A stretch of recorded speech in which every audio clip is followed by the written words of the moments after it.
বাংলাদেশ বেতার রাজশাহী। এখন শুনবেন স্থানীয় বাংলা সংবাদ।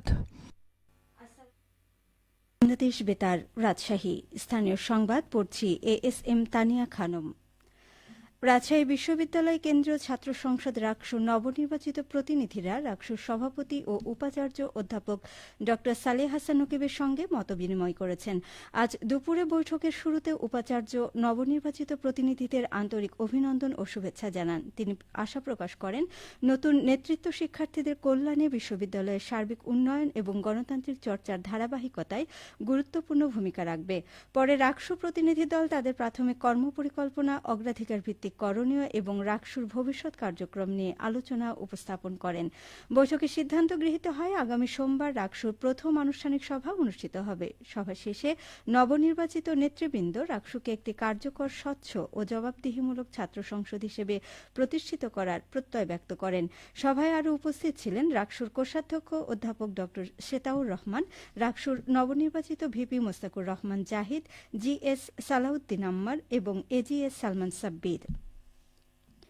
বিএনপি ক্ষমতায় গেলে পুরনো ধাঁচের অর্থনীতি পরিবর্তন করে গণতান্ত্রিক অর্থনীতি নিশ্চিত করবে বলে জানিয়েছেন বিএনপির স্থায়ী কমিটির সদস্য আমির খসরু মাহমুদ চৌধুরী। তিনি আজ দুপুরে রাজশাহী বিভাগের ব্যবসায়ীদের এক সম্মেলনে প্রধান অতিথির বক্তব্যে এসব কথা বলেন। আমির খসরু বলেন, বিএনপি ক্ষমতায় গেলে পুরনো ধাঁচের অর্থনীতি পরিবর্তন করে গণতান্ত্রিক অর্থনীতি নিশ্চিত করা হবে, যেন প্রত্যেক মানুষ সমানভাবে অর্থনৈতিক কার্যক্রমে অংশগ্রহণের সুযোগ পায়। ক্ষমতায় গেলে 18 মাসে কয়েক কোটি চাকরির ব্যবস্থা করা হবে। বাংলাদেশ জাতীয়তাবাদী দল বিএনপির রাজশাহী মহানগর শাখার 14 সদস্য বিশিষ্ট আংশিক কমিটি ঘোষণা করা হয়েছে। আজ দলটির সিনিয়র যুগ্ম মহাসচিব অ্যাডভোকেট রুহুল কবির রিজভী স্বাক্ষরিত এক সংবাদ বিজ্ঞপ্তির মাধ্যমে এই কমিটি অনুমোদনের কথা জানানো হয়। ঘোষিত এই আংশিক কমিটিতে মামুনুর রশিদ মামুনকে সভাপতি এবং মাহফুজুর রহমান শফিক রিটনকে সাধারণ সম্পাদক হিসেবে মনোনীত করা হয়েছে। দলীয় সূত্রে জানা গেছে, এই আংশিক কমিটি পরবর্তীতে একটি পূর্ণাঙ্গ কমিটি গঠন করবে। ৫৪তম জাতীয় সমবায় দিবস উপলক্ষে সিরাজগঞ্জে বর্ণাঢ্য র্যালি ও আলোচনা সভা অনুষ্ঠিত হয়েছে। আজ সকালে দিবসটি উপলক্ষে কালেক্টরেট চত্বর থেকে র্যালি বের হয়। র্যালিটি অফিসার্স ক্লাব প্রাঙ্গণে এসে আলোচনা সভায় মিলিত হয়। পায়রা ও ফেস্টুন উড়িয়ে র্যালির উদ্বোধন শেষে আলোচনা সভায় প্রধান অতিথি ছিলেন সিরাজগঞ্জের জেলা প্রশাসক মোহাম্মদ নজরুল ইসলাম। প্রধান অতিথির বক্তব্যে তিনি বলেন, বেকারত্ব নিরসন ও দারিদ্র্য বিমোচনে গুরুত্বপূর্ণ ভূমিকা রাখছে সমবায় ভিত্তিক প্রতিষ্ঠানগুলো। সরকার নীতিমালা প্রণয়ন ও বিভিন্ন সহায়তার মাধ্যমে সমবায়কে আরও শক্তিশালী করতে আন্তরিকভাবে কাজ করছে। জেলা সমবায় কর্মকর্তা তানজিমুর নাহিদের সভাপতিত্বে অনুষ্ঠানে আরও উপস্থিত ছিলেন অতিরিক্ত জেলা প্রশাসক সার্বিক গণপতি রায় সহ বিভিন্ন দপ্তরের কর্মকর্তা ও সমবায়ীরা। এদিকে সাম্য ও সমতায় দেশ গড়বে সমবায় এ প্রতিপাদ্যে নওগাঁর ধামইরহাটে ৫৪তম জাতীয় সমবায় দিবস উপলক্ষে র্যালি ও আলোচনা সভা অনুষ্ঠিত হয়েছে।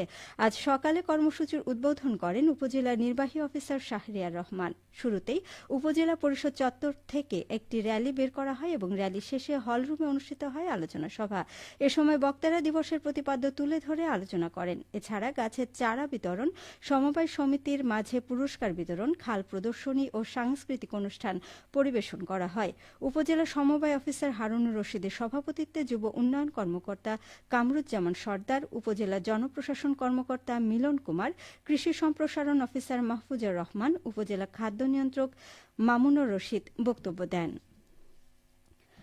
নাটোর প্রেস ক্লাবের নির্বাচনে দৈনিক যুগান্তরের মোহাম্মদ শহীদুল হক সরকার সভাপতি এবং বাংলা ভিশনের কামরুল ইসলাম সাধারণ সম্পাদক নির্বাচিত হয়েছেন। আজ নাটোর প্রেস ক্লাবে দ্বিবার্ষিক কার্যনির্বাহী পরিষদের নির্বাচনে ভোট গ্রহণ শেষে দুপুর ২টায় এই ফল ঘোষণা করেন নির্বাচনের প্রধান নির্বাচন কমিশনার মোহাম্মদ আল আসাদ বিন সাইদ। নির্বাচন কমিশনার মোহাম্মদ আমজাদ হোসেন এবং এম এ সেলিম এ সময় উপস্থিত ছিলেন। নির্বাচিত অন্যান্যরা হচ্ছেন সিনিয়র সহ সভাপতি এনামুর রহমান চিনু খবরপত্র, জুনিয়র সহ সভাপতি মোহাম্মদ ইসাহাক আলী বৈশাখী টেলিভিশন, যুগ্ম সাধারণ সম্পাদক মোস্তাফিজুর রহমান টুটুল এসএটিভি, কোষাধ্যক্ষ আশরাফুল আলম নিউ এস, ক্রীড়া ও সাংস্কৃতিক সম্পাদক আশরাফুল ইসলাম বাচ্চু দৈনিক ঢাকা, সাহিত্য ও পাঠাগার সম্পাদক এম এম আরিফুল ইসলাম নয়া শতাব্দী, দপ্তর সম্পাদক মঞ্জুরি মৌলা সাব্বির বাংলাদেশ এক্সপ্রেস, কার্যনির্বাহী সদস্য মোহাম্মদ আজিজুল হক টুকু ইনকলাব, আব্দুল সালাম আমার দেশ, আব্দুল মজিদ এশিয়ান টিভি, শাহিদুল আলম রোকন দীপ্ত টিভি। নির্বাচনে ক্লাবের শতভাগ অর্থাৎ ৪৬ জন সদস্য তাদের ভোটাধিকার প্রয়োগ করেন। সবশেষে আবহাওয়া। আজ রাজশাহীতে সর্বোচ্চ তাপমাত্রা ছিল ২৯.৫ ডিগ্রি এবং সর্বনিম্ন ২২.৫ ডিগ্রি সেলসিয়াস। বিকেল ৩টায় বাতাসে আপেক্ষিক আর্দ্রতার পরিমাণ ছিল ৭৬%। রাজশাহী ও পার্শ্ববর্তী এলাকায় আজ সূর্যাস্ত সন্ধে ৫টা ২৫ মিনিটে। সংবাদ শেষ হলো। আমাদের পরবর্তী স্থানীয় ইংরেজি সংবাদ সন্ধে ৬টা ৫ মিনিটে।